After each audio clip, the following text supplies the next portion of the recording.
ईश्वर स्वरूप का निर्णय समास रूप में यही है कि इंद्रियों से ज्ञान ईश्वर स्वरूप का नहीं होता है, परंतु केवल चेतन आत्मा से, जड़ विहीन चेतन आत्मा से, इंद्रिय विहीन चेतन आत्मा से, स्थूल सूक्ष्म कारण महाकारण ये चारों जड़ शरीर विहीन चेतन आत्मा से ईश्वर का ज्ञान होता है, ईश्वर स्वरूप का ज्ञान होता है। ईश्वर स्वरूप वही है जो केवल चेतन आत्मा से पहचानने में आ जाए।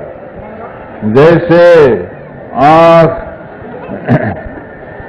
दृश्य का ज्ञान करा देता है, इसी तरह चेतन आत्मा, केवल चेतन आत्मा ईश्वर स्वरूप का ज्ञान करा देती है, कर देती है, या चेतन आत्मा को वह ज्ञान प्रत्यक्ष हो जाता है।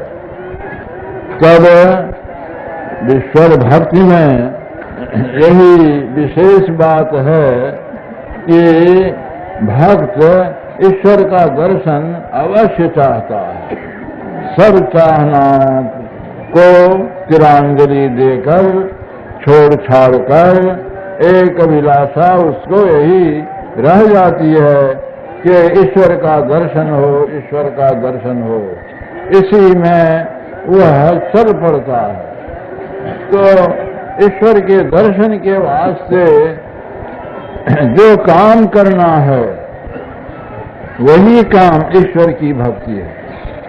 ईश्वर के दर्शन के वास्ते जो काम करना है वही काम ईश्वर की भक्ति है, यह खूब जानना चाहिए। तो ईश्वर की भक्ति के लिए ईश्वर स्वरूप का ज्ञान अवश्य होना चाहिए। तो पहला काम यही है कि ज्ञान प्राप्त करो, केवल सांसारिक ज्ञान नहीं, केवल सांसारिक ज्ञान नहीं, बल्कि सांसारिक ज्ञान के सहित आध्यात्मिक ज्ञान प्राप्त करो। आध्यात्मिक ज्ञान प्राप्त किए बिना ईश्वर स्वरूप का निर्णय नहीं होता है और तब ईश्वर स्वरूप की ओर नहीं लगा जा सकता है। जबकि यह कहा जाता है कि ईश्वर स्वरूप इंद्रियों के ज्ञान से बाहर है, तो इसका अर्थ ही हो जाता है कि ईश्वर स्वरूप अव्यक्त है, बेजाहिर है, अप्रगट है। यह ठीक ही है कि ईश्वर स्वरूप अव्यक्त है। तो अव्यक्त में अपने को लगाना नहीं हो सकता है, ऐसा लोग बहुत कहते हैं, या बहुत लोग ऐसा कहते हैं। कम लोग हैं जिस मर्म को जानते हैं और कहते हैं कि इस जो अव्यक्त है उसमें भी अपने मन को लगाया जा सकता है। किस तरह? सवाल यही होगा, किस अभिखेत ने राज सिंहासन पर बैठाकर तिलक कर देना यह आवश्यक था। राजा युधिष्ठिर बहुत रोता था, बहुत पछताता था कि युद्ध करके हमने बड़ा बुरा किया, बड़ा पाप कमाया, हमने अपने बूढ़े पुराने सबको मरवा दिया, मार दिया, और हमारे लड़के भतीजे जो कोई थे ये सब भी उसी युद्ध में मारे गए। हम तो दोनों भाई भाई थे, भाई भाई में लड़कर ये दशा हो गई, हम ठूठ हो गए। अब हम क्या राज्य करें? जंगल जाकर तब करना अच्छा है। व्यासदेव ने बहुत समझाया, भगवान कृष्ण ने बहुत समझाया, करे क्या शोक करते हो, राज्य करो, शोक दूर हो जाएगा। तुम क्षत्रिय होकर जो कर्म कर्तव्य है वही कर्म किए हो, दूसरा कुछ नहीं किए हो, तुम पाप पाप क्या बकते हो। उनको बोध नहीं होता था। तब ओर लगाकर इससे काम कराया जाए तो इसका शोक छूटते छूटते छूट जाएगा। तो व्यासदेव जी ने कहा कि क्या तो युधिष्ठिर शोक करता है, अरे कुछ कर्म कर। कहा कि महाराज क्या कर्म? कहा कि अश्वमेध यज्ञ कर। अश्वमेध यज्ञ कर ही बहुत बड़ा नाम आप कहते हैं, आप स्वयं जानते हैं कि अश्वमेध यज्ञ में कितना धन लगता है। हमारे पास धन कहाँ है? हस्तिनापुर में जो धन था, जो दुर्योधन ने इसी युद्ध में सब समाप्त कर दिया। दुर्योधन के अधीनस्थ जितने राजे लोग थे उनका भी धन ले लेके खर्च कर दिया। मैं तो अपने भाइयों के सहित जंगल जंगल फिरता था, हमारे पास धन कहाँ? तो धन तो है नहीं, किसी राजा से अब मांगेंगे जो अधीनस्थ है, तो उन्हीं के उनके पास भी धन नहीं, सब समाप्त है, कहाँ से होगा यह यज्ञ? कहा कि तू नहीं जानता है। व्यासदेव ने कहा कि तू नहीं जानता है, ये मेरा अनग्रहित इतिहास नहीं है, महाभारत में पढ़ के देखिए। कहा कि तू नहीं जानता है, जैसे कोई ईश्वर का स्वरूप अव्यक्त है, धन था लेकिन युधिष्ठिर के लिए अव्यक्त था। कहा कि तू नहीं जानता है, ऐसा अर्थात तेरे वास्ते अव्यक्त धन है। कहाँ धन है महाराज? धन है पहाड़ में। वहां कहाँ से आया धन? वहां धन आया राजा मरुत ने युद्ध ये यज्ञ किया था, इतना धन जमा हुआ था और इतना धन दान किया जो ले जाने वाले ले न सके, ले जा नहीं सके, वो सब धन, बहुत धन पहाड़ में गड़ा हुआ। क्यों नहीं जानता है? मैं जानता हूँ। तो युधिष्ठिर ने कहा कि पहाड़ जंगल मैं तो नहीं जानता हूँ, पहाड़ और जंगल में कहाँ धन है? तू नहीं जानता है, मैं जानता हूँ। उस धन को जानता हूँ, जहाँ धन गड़ा है सो जानता हूँ, और जिस रास्ते से जिस अनुष्ठान को करते करते उस धन तक जाना चाहिए, उस धन तक की सब बातें मैं जानता हूँ। तो युधिष्ठिर का ख्याल कुछ बट गया। उन्होंने कहा तो महाराज बतलाइए। तो बतला दिया, स्थान बतला दिया, रास्ता बता दिया, अनुष्ठान बतला दिया, लेकिन वह धन युधिष्ठिर के लिए अव्यक्त था, ये मत भूलिएगा। बिल्कुल अव्यक्त था, न वह स्थान वह जानता था, न वह रास्ता जानता था, न उसके लिए अनुष्ठान जानता था, ये सब कुछ नहीं जानता था। वह धन उसके लिए अव्यक्त था। व्यासदेव ने कहा कि तू नहीं जानता है, मैं जानता हूँ। मेरे बताए हुए मार्ग से जा, जैसा अनुष्ठान बतलाता हूँ वैसा अनुष्ठान कर, और वो धन तो पावेगा और उसमें खूब हो जाएगा। तो युधिष्ठिर उस रास्ते से, बतलाए हुए रास्ते से गए, अनुष्ठान करते करते गए। वहां भी जाके जो अनुष्ठान करना चाहिए सो किए, और वहां कुड़बा कर धन को निकाला। एक यह बात कि वहां कुड़बा भी दिया। पहाड़ में पत्थर और मिट्टी के नीचे वो धन गड़ गया था। राजा मरुत बहुत दिन हुआ था, युधिष्ठिर उनके पीछे बहुत पीछे हुए थे। धन पड़ा पड़ा पड़ा पड़ा, वह पत्थर और मिट्टी से बिल्कुल ढक गया था। उसको कोड़कर अपार धन निकाल दिया और ला करके जगह कर लिया। और व्यासदेव जी का ख्याल ठीक हुआ, उनका ख्याल बट गया, शोक उनका दूर हो गया। और जब तक राज करना उनको प्रारब्ध में था, प्रारब्ध में भर राज भोग कर वह इस संसार को छोड़कर चले गए। ये कथा महाभारत में है। तो अव्यक्त में मन कैसे लगाया जाता है? अव्यक्त में मन ऐसे लगाया जाता है। धन युधिष्ठिर के लिए अव्यक्त था, वो नहीं जानते थे कितना लाख करोड़ कितना मन सोना वहां है, कितना हीरा है, कितना क्या है, वो कुछ नहीं जानते थे। उसके रूप रेखा को कुछ नहीं जानते थे। लेकिन व्यासदेव झूठ बात कहेंगे, झूठी बात व्यासदेव कह देंगे, इसका उनको विश्वास नहीं था कि वह झूठी बात कहेंगे। व्यासदेव जो कहेंगे तो सत्य ही सत्य कहेंगे, वह सत्य बोलते हैं। तो उनके बताए मार्ग से जाकर धन को प्राप्त किया।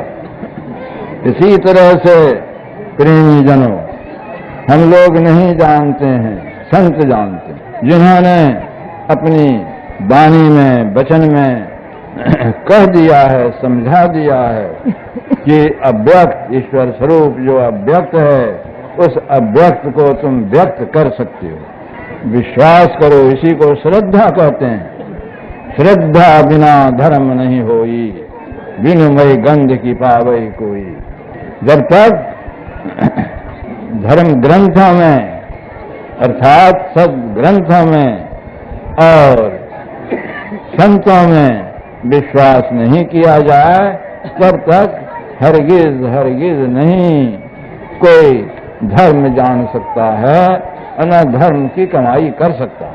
इसीलिए संतों के वचन में श्रद्धा करो, विश्वास करो। श्रद्धा कहते हैं विश्वास करने के लिए, ऐसा विश्वास कि कभी हिले बोले नहीं, जो विश्वास है सो है। तो संतों ने कहा कि वह धन, अर्थात वह ईश्वर का स्वरूप रूपी धन जो तुम दर्शन चाहते हो, वह दर्शन अभी अव्यक्त है, तुमको व्यक्त होगा। तो जब यह निचोड़ निकलता है, अभी जैसा पहले कह चुका हूं कि इंद्रिय आदि, शरीर आदि से ईश्वर का प्रत्यक्ष ज्ञान नहीं हो सकता। इंद्रियों के संग से छूटकर, अंतःकरण से छूटकर, शरीरों से छूटकर अपने को केवल दशा, अकेलेपन की हालत, जड़ विहीन होकर, जड़ के साथ साथ जो चेतन है सो ऐसा नहीं रहे, जड़ विहीन होकर केवल चेतन ही चेतन रहे, तब जो तुम ज्ञान में लाओगे, तब तुम्हारा जो ज्ञान होगा, तब तुम्हारे लिए जो व्यक्त हो जाएगा वही है ईश्वर। तो अगर भक्त हो और भक्ति चाहते हो और भक्ति का सर्वोत्कृष्ट फल परम मोक्ष ईश्वर का दर्शन चाहते हो, यही काम करो, यही भक्ति है।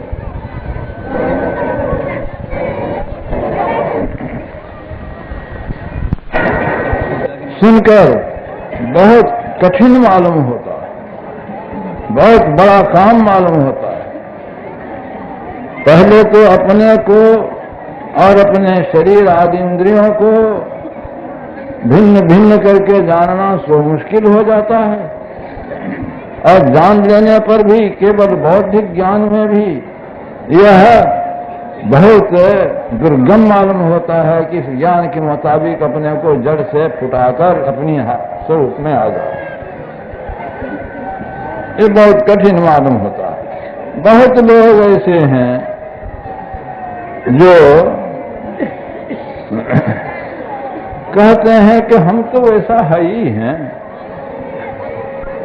कहाँ हमको लाग है जड़ से, हम तो जड़ से भिन्न, जड़ में रहते हुए भी हम जड़ से भिन्न है, हम तो ऐसा है ही, हम करें क्या, हम तो ऐसा है ही हैं। हम कहें ये ज्ञानवान पुरुष, आपको तो प्राप्त ही है जैसा आप कहते हैं। तो आप चेतन आत्मा को भूख भी लगती है, प्यास भी लगती है, राग द्वेष भी होने लग जाता है, मान अपमान का ख्याल भी होने लग जाता है, यहाँ तक कि पेशाब पैखाना भी होने लग जाता है आपको। इस चेतन आत्मा को अपने स्वरूप में आप हैं और पैखाना पेशाब के लिए आप जाते हैं। उस स्वरूप में तो सब कुछ नहीं है। भूख प्यास नींद आलस राग द्वेष और मलमूत्र का विसर्जन, शौच अशौच, उसमें ये कहां? केवल चैतन्य आत्मा जो निस्वरूप है उसमें ये कुछ भी नहीं है। आपको ये सब क्यों है? आपको ये सब देखकर मालूम होता है कि आप नकली चैतन्य आत्मा हैं, असली चैतन्य आत्मा नहीं है। कुछ बासिक ज्ञान, बचस ज्ञान कुछ हो गया है, बस इतना ही भर है, प्राप्ति नहीं है। तो इसलिए ऐसे ज्ञान में कोई लाभ नहीं। इतना ही लाभ जितना कि युधिष्ठिर को पहले हुआ कि पहाड़ में धन है, इनका वचन सत्य है, व्यासदेव का वचन सत्य है, पहाड़ में धन है। अगर वह नहीं लाने जाते तो उस धन से काम नहीं करते, धन नहीं पाते, उस धन से काम उनका नहीं होता। इसी तरह से ज्ञान जो आप कहते हो तो ज्ञान ठीक है, लेकिन उस ज्ञान के तत्व को पाने के लिए जो काम है उससे क्यों दूर भागते हो? खाली मन ही मन करने से अगर हो जाए तो खाते क्यों हो? मन ही मन करो कि चेतन आत्मा को भूख प्यास नहीं है, तुमको कहां भूख प्यास? नहीं खाओगे। नींद आलस नहीं है, तुमको कहां नींद आलस? तो खाली मन ही मन का खीर बनाकर खा लेने से किसी का पेट भरता, तो अलबत्ते ही किसी को यह विश्वास हो जाता कि केवल वाक्य ज्ञान से ही काम चल जाएगा। वाक्य ज्ञान अत्यंत निपुण, भय पार न पावई कोई, निशिगृह मध्य जीप की बात नितम निव्यक्त नहीं हुई। वाक्य ज्ञान में अत्यंत निपुण है, इसीलिए संसार सागर को पार करेगा नहीं होगा। निशिगृह मध्य, जैसे रात है, घर में बैठा है और चिराग या प्रकाश की बातें कर रहा है, ये प्रकार का प्रकाश, उस प्रकार का प्रकाश, ऐसा बालटेन वैसा बालटेन, यह बिजली और यह मरकरी इत्यादि जो कोई बोले, केवल बोलता ही रहे और वो सब जुटा करके प्रकाश नहीं करे, अंधारे में रह जाएगा। प्रकाश बोलने से क्या होगा? तेज तूल पावक पुट भरी भरी, ये हम पहले जो कहा सो तुलसीदास जी का कहा। तेज तूल पावक पुट भरी भरी, बने ने दिया प्रकाशत, कहत बनाए दीप की बातें कैसे हो तम नासत। कहते हैं सूरदास जी के तेल और रुई की बत्ती बना लो, तेल और रुई को बत्ती बनाकर तेल को दिया में देकर भरकर और प्रकाश करके तो प्रकाश नहीं करते, और केवल दीप की बातें ही करते हैं, अंधकार कैसे दूर होगा? तो करना पड़ेगा भाई। इंद्रियों के ज्ञान से चैतन्य आत्मा का निजी ज्ञान भिन्न है, और इंद्रियों के ज्ञान में पड़े पड़े इंद्रियों के विषयों के पदार्थों को ही पकड़ लेते हो। चैतन्य आत्मा में यह पकड़ नहीं होता। तो इसलिए इस ज्ञान के अनुकूल रहकर सुस्त बनने से, साधन विहीन होकर रहने से, साधन में परिश्रम करना फाजिल समझने से लाभ नहीं होगा, हरगिज लाभ नहीं होगा। ये ठीक ठीक समझ लीजिए। सब करो जैसा कि संत लोग बतावें वैसा करो। संत कहते हैं जो लोग केवल व्यक्त से ही काम लेना चाहते हैं, तो संतों ने तो जो रास्ता बतलाया है उसमें तो सब व्यक्त ही व्यक्त है। पहले स्थूल व्यक्त को वह जानता है और स्थूल व्यक्त को जानकर उसके सहारे काम करता है। बाद को गुरु की युक्ति से सूक्ष्म व्यक्त को जानता है, जो कि स्थूल ज्ञान में अव्यक्त है। स्थूल ज्ञान में जो अव्यक्त है, संतों की युक्ति का भेद पाकर संत जिस तरह अभ्यास करने कहते हैं उस तरह अभ्यास करो तो सूक्ष्म जो पहले अव्यक्त था सो व्यक्त हो जाएगा। पहले अव्यक्त फिर व्यक्त। इसी तरह से जैसे जैसे साधन में बढ़ोगे वैसे वैसे जिसको पहले अव्यक्त कहते थे वो सब व्यक्त होते चले जाएंगे और सबसे पहला अव्यक्त जो पुरुषोत्तम स्वरूप है वह भी व्यक्त हो जाएगा। वह व्यक्त हो जाएगा तो केवल चेतन आत्मा को हो जाएगा और व्यक्त ही व्यक्त चलते चलते पहले अव्यक्त फिर व्यक्त फिर अव्यक्त फिर व्यक्त फिर अव्यक्त फिर व्यक्त इस तरह से पाते पाते इधर जाते जाते होते होते जो परम अव्यक्त है जो इंद्रियों को या जड़ सहित चेतन वृत्तियों को अव्यक्त है वह अव्यक्त चेतन जड़ सहित चेतन वृत्तियां छूट जाएंगी और छूट कर केवल चैतन्य दशा में चेतन स्वरूप में रहकर व्यक्त परम अव्यक्त का ज्ञान प्राप्त करेगी और परम अव्यक्त का ज्ञान प्राप्त हुआ तो उसी को ईश्वर का दर्शन करते हैं। तो यह बाहर की बात नहीं है, यह अंदर अंदर साधन करने की बात है।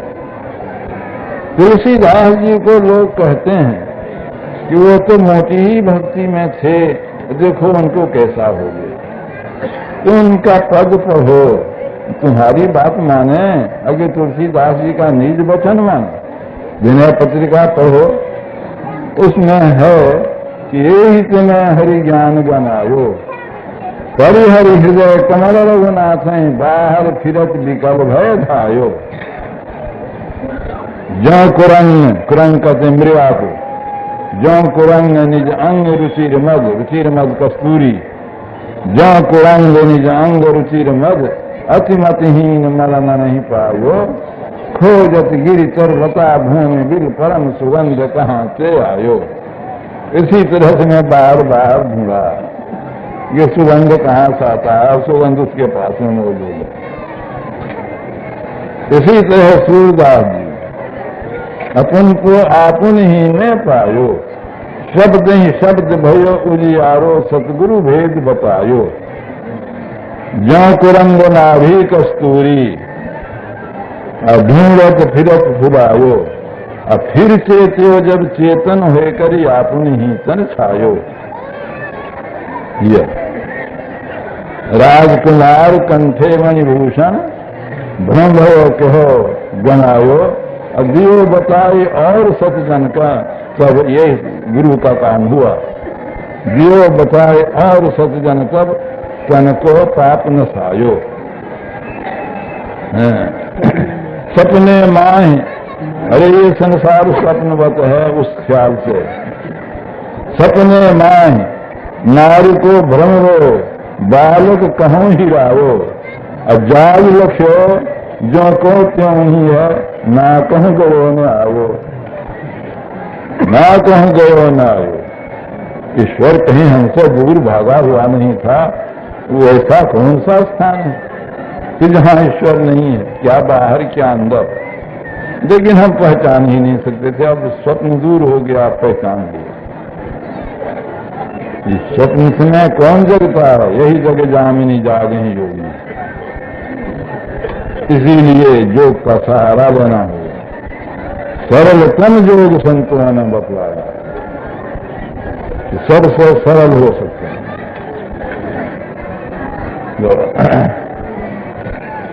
इसलिए जितने संत हुए ये सब के सब, कुछ लोग को तो इन सब में से चुन चुन कर कहते हैं कि ये सब संत, और तुलसीदास सूरदास इनके तरह के संत ये उनसे पद पर नहीं पहुंचे हुए थे। तो हम उनसे कहें कि महाराज सब खोज के देखिए कि क्या कहते हैं तुलसीदास और क्या कहते हैं सूरदास। अरे तुलसीदास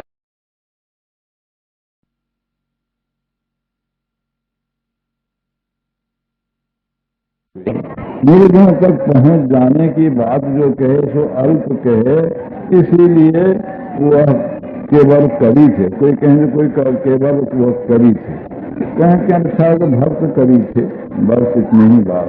लेकिन कबीर साहब की बराबरी में नहीं थे, ये बहुत गलती बात, बराबर। और कोई कहे कि कबीर साहब तो केवल निर्गुण ही निर्गुण करते चले गए, सगुण को कोई दर्जा नहीं दिया। अरे गुरु सगुण है कि निर्गुण है? तुलसीदास भी कहें कि गुरु को ईश्वर की तरह मानो, ईश्वर गुरु ईश्वर ही है ऐसा ख्याल में रखो। और रामकृष्ण को भी जो ईश्वर कहकर नहीं मानते हैं तो उनका कोई कुछ कर सकता है? इसी तरह से गुरु को ईश्वर कहकर नहीं मानने वाले को उनका कौन क्या करेगा? जब लोग रामकृष्ण को भी ईश्वर कहकर के मानते हैं तो भी रामकृष्ण ईश्वर हैं। इसी तरह से जब लोग गुरु को ईश्वर के तुल्य मानते हैं तो गुरु ईश्वर तुल्य हैं। लेकिन सारा संसार क्या है सो देखो, सारा संसार में गुरु का जो प्रभाव है, क्रिश्चियन बनो तब भी गुरु, और इस्लामी बनो, मुसलमान बनो, इस्लाम धर्म में जाओ तब भी गुरु। और जितनी आस्तिक मत में हैं, ईश्वर के मानने वाले मत में, मोक्ष स्वर्ग नरक इत्यादि के विश्वास वाले मत में, सब में गुरु। और इसमें देखो कि वैष्णव बनो तब भी गुरु, शाक्त बनो तब भी गुरु, शैव बनो तब भी गुरु, सौर बनो तब भी गुरु, गाणपत्य बनो तब भी गुरु। जितने भी संप्रदाय हैं कौन में गुरु विहीन, ईश्वर मानने वाला संप्रदाय में कौन में गुरु विहीन। और ये भी ख्याल करके देखो कि जो ईश्वर को नहीं माने उनको भी गुरु से सीखना, किसी से सीखना। मतलब यह कि ईश्वर के नहीं मानने वाले जिनको नास्तिक कहना चाहिए उनको भी गुरु। आस्तिक नास्तिक कोई संप्रदाय वाले हो, बिना गुरु के कोई नहीं। जब से लोग गुरु की प्रतिष्ठा को कम ख्याल में देखा तब से बहुत बदलाए। आज इसी किसी को गुरु किया, कितने ने तो गुरु को छोड़ ही दिया, खोज वही नहीं किया, विश्वास कर लिया कि हम पड़ गए इतना दूर तक और हमको क्या जानना है, हमको गुरु की जरूरत नहीं। और जब आ रहे युक्ति की बात तो खाली पढ़ते पढ़ते किताबों में भी पढ़ गए तभी युक्ति नहीं आती। यह है गुरु सगुण है, निर्गुण नहीं है। मूल ध्यान गुरु रूप है, गुरु की मूरत मन में ही ध्यान, गुरु के शब्द मंत्र मन मान।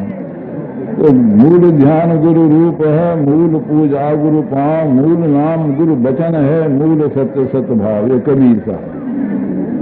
गुरु की मूरत मन में ध्यान, गुरु के शब्द मंत्र मन मान, गुरु के चरण हृदय लय धारो, गुरु पार वन सदा नमस्कारो, मत कोई भरम विलय संसार, बिन गुरु कोई नूतर सिपार। इत्यादि इत्यादि लंबा शब्द है गुरु नानक देव का। ये सब कैसे बिल्कुल निर्गुणीय रह गए? ये भी तो सगुण। अरे जप करना भी सगुण, सगुण उपासना, प्रार्थना करनी भी सगुण उपासना। निर्गुण उपासना में आचार्य विनोबा भावे जी का कहना कि बिल्कुल चुप होकर बैठो, बिल्कुल चुप, निर्गुण उपासना होगी तो ठीक ही बात है। ये बिल्कुल चुप होना तो बहुत दूर में है, अवश्य ही बिल्कुल चुप हो जाता है। तो जितने संत हुए किसी न किसी तरह से वह सगुण उपासना करके ही निर्गुण की ओर बढ़े और उसकी युक्ति जानकर साधन करके निर्गुण तत्व को प्राप्त किया। इसीलिए कोई संत छोटे और कोई संत बड़े यह मानने योग्य नहीं। सूरदास जी शब्द ही शब्द भयो उजियारो, देखिए नादानुसंधान, शब्द ही शब्द भयो जियारो सतगुरु भेद बतायो। तुलसीदास जी बंदा राम नाम रघुवर के, हेत कृषान भानहीन करके, विधि हरिहरमय वेद प्राण सो, अगुण अनुपम गुण निगान सो। राम नाम की वंदना करके कहते हैं कि राम नाम निर्गुण भी है और सगुण भी है। विधि हरिहरमय वेद प्राण सो, अगुण सो कौन? राम नाम। राम नाम विधि हरिहरमय है और वेद का प्राण है और अगुण है, अनुपम है, और फिर गुण का भंडार है। निर्गुण भी है और सगुण भी है। तो निर्गुण बोलिए तो क्या बोलते हैं आप? कोई भी बोले। तमाम संसार के विश्वविद्यालयों का पाठ समाप्त कर आए आप, लेकिन निर्गुण बोलो। कहाँ से बोलते हैं? नाक से बोलते हैं कि मुंह से बोलते हैं? अरे ये सगुण यंत्र से निर्गुण बोल कैसे बोलोगे? मुंह, जिह्वा इत्यादि और नाक, ये है तो सगुण यंत्र हैं, इनसे भला तुम निर्गुण वाक्य बोलोगे? निर्गुण शब्द का उच्चारण कर सकोगे? नहीं, हरगिज नहीं। निर्गुण शब्द का उच्चारण कभी नहीं तुम्हारे मुंह से हो। अघोषम अव्यंजनम ना अमृतनाद उपनिषद। अघोषम अव्यंजनम असुरंच अताव कंठ ओष्टम अनाशकंच अरेख जातम भूयोस वर्जितम। इतना साफ साफ कहा। वहां बेका निर्गुण शब्द। ये खाइए राम राम कहते हम नाम लो के ही निर्गुण शब्द हो गया। ये महान भी ग्रांटेड से काम नहीं चलेगा, असली चाहिए। तो तुलसीदास भी निर्गुण शब्द जानते थे। वही नादानुसंधान है, वहीं तक नादानुसंधान पहुंचाकर उसको प्राप्त कराकर ईश्वर को प्राप्त कराता है। यही जानना चाहिए। तो ये संतों के बारे में कहा, देश काल के अनुसार लोग बोलते हैं, देश काल के अनुसार लोग उपदेश करते हैं, देश काल के अनुसार लोग कर्म करते हैं और देश काल के अनुसार होने से उनके बोलने का, कर्म करने का कोई कीमत नहीं होती। उस समय में जैसा था कबीर साहब ने उसी अनुकूल वचन कहा, गुरु नानक देव ने उसी अनुसार वचन कहा। वैसे तुलसीदास जी के समय में जैसा था वैसा कहा उन्होंने, लेकिन कहा दोनों निर्गुण के लिए भी और सगुण के लिए। तो ईश्वर की भक्ति में सगुण का सहारा पहले लो, फिर निर्गुण का सहारा तो आवेगा, लेकिन उसके लिए भी अवश्य ही जतन जानना चाहिए, उसका साधन करना चाहिए। निर्गुण सगुण के सहारा के लिए लोग स्तुति पढ़ते हैं, उससे प्रार्थना करते हैं, मंत्र जप करते हैं और दृश्य को देखा है, रूप को देखा है, वैसे का व्यक्त रूप का ध्यान करते हैं, प्राणायाम करते हैं। प्राणायाम भी सगुण में है, क्योंकि वायु निर्गुण नहीं है। प्राणायाम करते हैं। निर्गुण की उपासना कहाँ से करेंगे? उधर जाने के लिए तब वह प्राणायाम से भी बारीक काम, जिसमें प्राणायाम का कष्ट न हो और तप करके देह को नहीं जलाया जाए, सो ध्यान है। जोगी योग से ध्यावे, इसीलिए हमने भजन गवाया था कबीर साहब का, न जोगी योग से ध्यावे, न तपसी देह जरवावे, सहज में ध्यान से पावे, सुरत का खेल यही आवे। योगी योग से ध्यावे, योगी योग के द्वारा ध्यान करे, इसका तात्पर्य है प्राणायाम तक कर लो फिर ध्यान करो। प्राणायाम तक करके प्राणायाम भी करो, उसके बाद फिर ध्यान करो। योग समाप्त होता है, प्राणायाम के बाद प्रत्याहार करना पड़ता है। जहां से प्रत्याहार का शुरू होता है वहीं से ध्यान का शुरू हुआ। ध्यान के लिए कोशिश हुई, प्रत्याहार कहते हैं कि जिस देश में मन लगाना चाहिए या जिस स्थान में, जिस निशाने में मन को लगाना चाहिए, मन पिछड़ जाता है। और स्थूल ज्ञान में भी ऐसा होता है, जप में भी ऐसा होता है। ये जब पिछड़ जाता है तो उसको फिर लौटा के उसी में लगा, फिर लौटा, फिर भागे, फिर लौटा के लात लगा, फिर भागे, फिर लौटा के लात लगा। इस तरह से बारंबार करते रहो, इसी का नाम है प्रत्याहार। इस प्रत्याहार के होते होते कुछ न कुछ ठहराव होगा। करत करत अभ्यास से जड़ तो हो सुजान, रसरी आदत जाते ही सिद्ध पर परत निशा। कुछ ठहराव होगा। यह अल्प से अल्प ठहराव या टिकाव को ही कहते हैं धारणा। योग बतलाता है कि प्रत्याहार के बाद धारणा होगी। धारणा होते होते, अल्प टिकाव होते होते उसमें गहराई आएगी, देर तक ठहराव होगा, उसका नाम होगा असली ध्यान। तो यह ध्यान भी कर्म में ही है, अब और करना ही है। ध्यान का अंत नहीं हुआ, शुरू हुआ ध्यान का। प्रत्याहार और धारणा में मजबूत बनकर ध्यान करने लग गए, ध्यान का गया असली ध्यान का शुरू हुआ। तो अब जाते जाते जाते जाते स्वरूप का ज्ञान हो गया इस ध्यान के करते करते। अब ध्यान करने को बाकी नहीं रहा, समाप्त हो गया। इसी को असली समाधि कहते हैं। अब ये समाधि हो गई। इस समाधि में ध्यान, ये जो खत्म हो जाता है।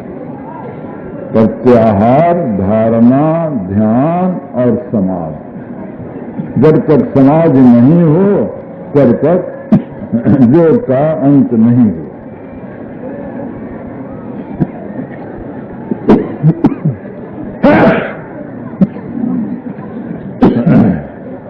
प्राणायाम के लिए जो पहले कर्म सब हैं, शरीर को साफ करने के लिए बहुत से हठ क्रियाएं हैं, बहुत से आसन हैं। उन सब आसनों को, जरूरी आसनों को और क्रियाओं को करके फिर प्राणायाम करो। प्राणायाम करने के बाद फिर प्रत्याहार से ध्यान को शुरू करो।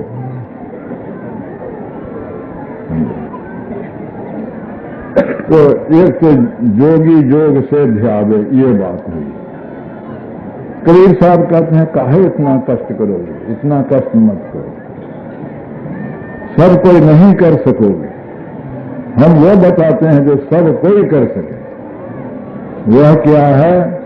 केवल ध्यान करो, सहज में ध्यान से पावे।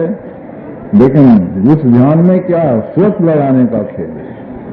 कहां पर अपनी वृत्ति को ठहराओगे, सो जान लो। ठहराने के लिए कोशिश करते रहो।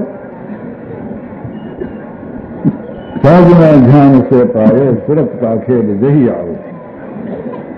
तो प्राणायाम के कष्टों से बचकर केवल ध्यान से भी काम हो जाएगा। और ये सर्वसाधारण के वास्ते। भगवान श्री कृष्ण ने ध्यान का अपनी भगवत गीता में जो स्थान दिया है, वह प्राणायाम को स्थान नहीं दिया। केवल ध्यान, 6वां अध्याय से ही, ऐसी जमीन पर बैठो, फलानी फलानी चीज आसन देके बैठो, शरीर को इस तरह रख के बैठो और ऐसे ध्यान करो। और वही जहां जहां मन भावे वहां से लौटा के लगाओ। प्रत्याहार करो, इसमें उकताओ मत। और होते होते उस दशा को पहुंचोगे जिस दिशा में वह शांति प्राप्त हो जाएगी जो शांति मुझ में विराजती है। पढ़ लीजिएगा। इस योग के शुरू करने वाले को उल्टा फल नहीं मिलता।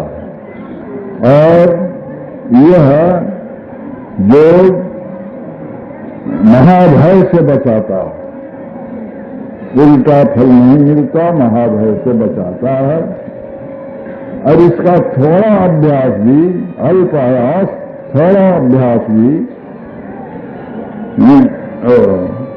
थोड़ा अभ्यास ही महाफल से, महाभय से बचाता है। हाँ, और इसके आरंभ का नाश नहीं होता। पहली बात ये, इसके आरंभ का नाश नहीं होता। इसका थोड़ा अभ्यास भी महाभय से बचाता है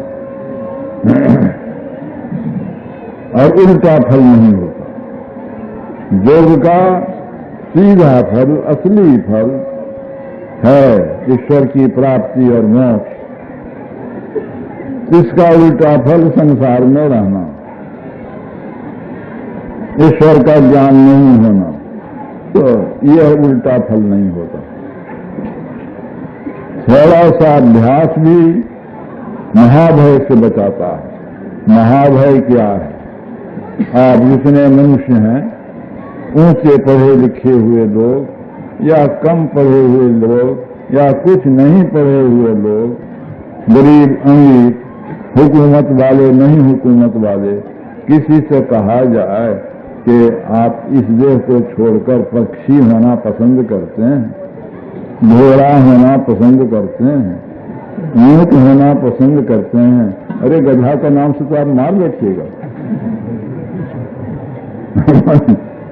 बैल होना पसंद करते हैं, तो हमको तो आदमी अच्छा। तो आदमी का देह छूटकर दूसरे जन्म में दूसरा कोई देह मिल जाए, आदमी के अतिरिक्त, मनुष्य देह के अतिरिक्त कोई देह मिले, ये महाभय, बहुत भय है। यही है महाभय। वहां लिखा तो नहीं है किसको महाभय कहते हैं, कि मैंने सोचा कि भाई महाभय क्या है, किसी टीकाकार ने इस पर ख्याल नहीं दिया। महाभय क्या है? यही है महाभय। हाथी बनिएगा जब भी दिवस,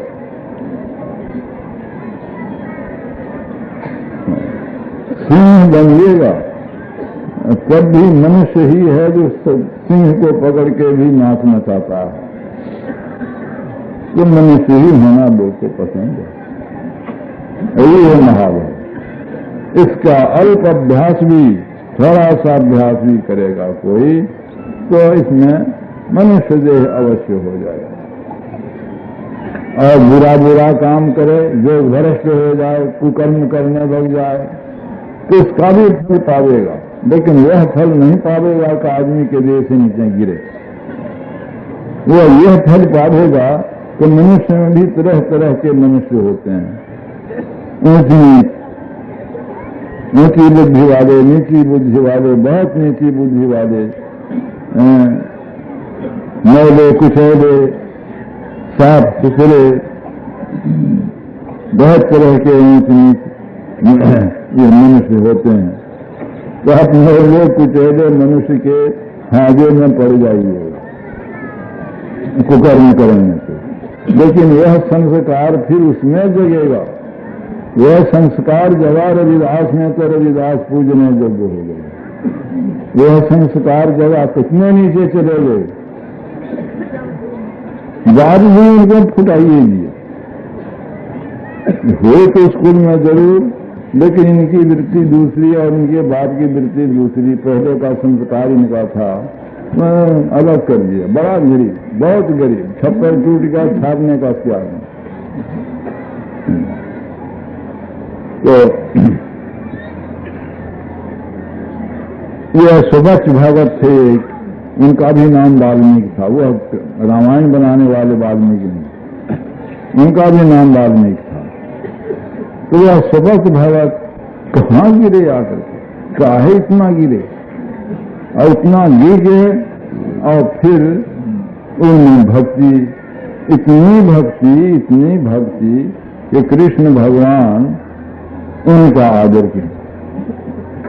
युधिष्ठिर ने कहा कि हमारा यज्ञ पूरा हुआ, कृष्ण भगवान ने कहा तुम्हारा यज्ञ पूरा नहीं हुआ, घंटा नहीं बजा या शंख नहीं बजा अपने आप, तब क्या कमी रह गई, कोई भक्त का भोजन नहीं हुआ। तो कहाँ भक्त पावेंगे? इतने लोग आए, विद्वान योगी इतने लोग आए, भक्त कहाँ पावेंगे? कुंज के काशी में है एक डोम, बहुत मना करके उनको लाइन में तो आने नहीं चाहते। तब एक बार बज गया, कभी खाना छोड़ दिए, एक ही कौर खाए न बज गया। कभी खाना छोड़ दें, खाना छोड़ने सब नहीं खाते हैं। जो फिर पूछते हैं कि आप भोजन क्यों नहीं करते हैं? क्योंकि पहला कौर जो हुआ है, पहला ग्रास, वो तो आपका विश्वास के अनुकूल भक्त का हुआ है। आज जो हम खाएंगे तो डोम वाला भोजन खाएंगे।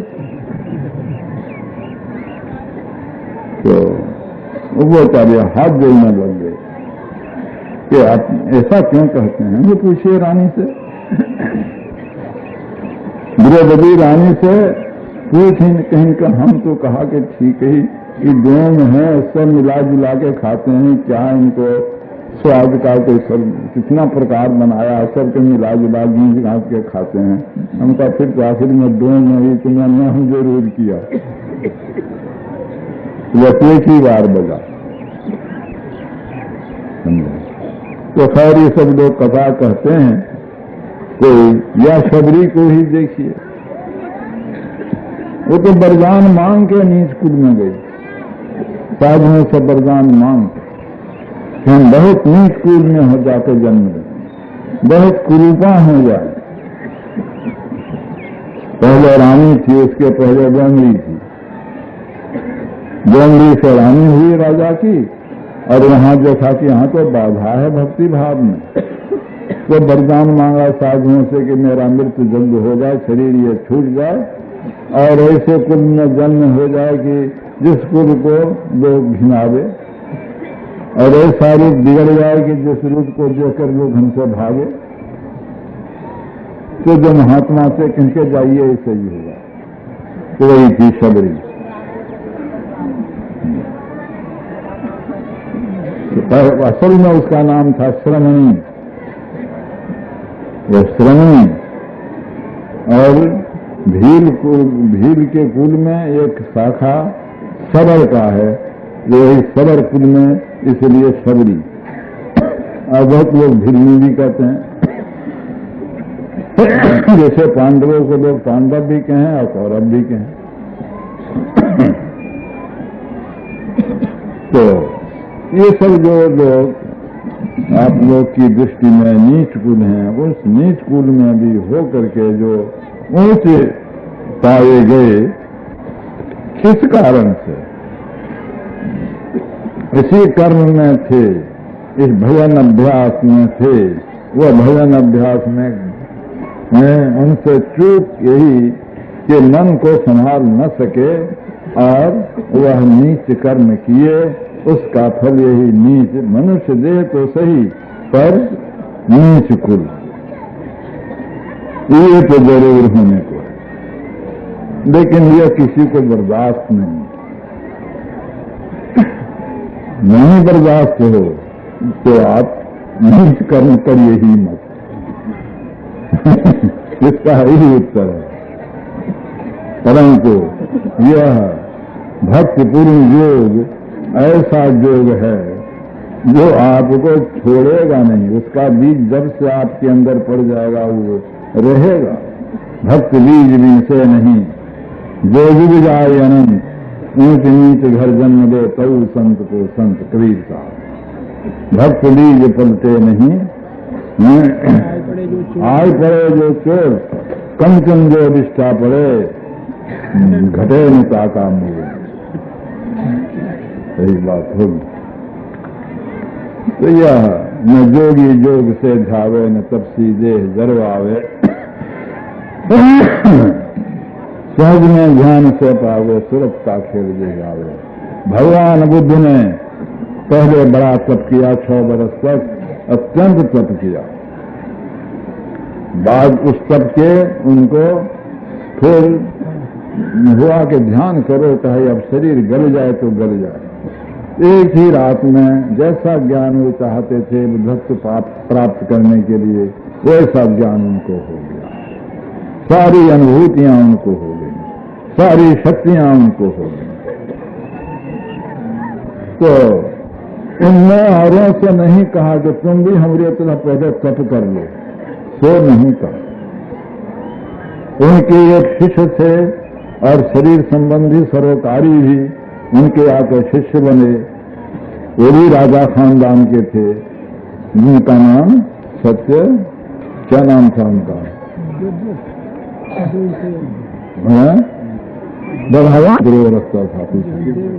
देवदत्त, देवदत्त वह भगवान कृष्ण के सामने साधुओं को पालन करने के लिए बहुत कठिन कठिन सब बात लिख करके नहीं, कहीं लिखना तो था नहीं, कहीं कि ये सब नियम आप बना दीजिए। भगवान बुद्ध ने कहा कि आपका नियम जो कठिन कठिन है, वो कठिन कठिन नियम को मैं मानता हूँ, लेकिन ये कठिन नियम की अतिरिक्त सहज में रहकर भी आदमी कर सकता है। तो हमारे भिक्षु बहुत नरम मिजाज के हैं, बहुत कठोर तप करने योग्य हैं। जिनको जो पसंद होगा सो करेंगे।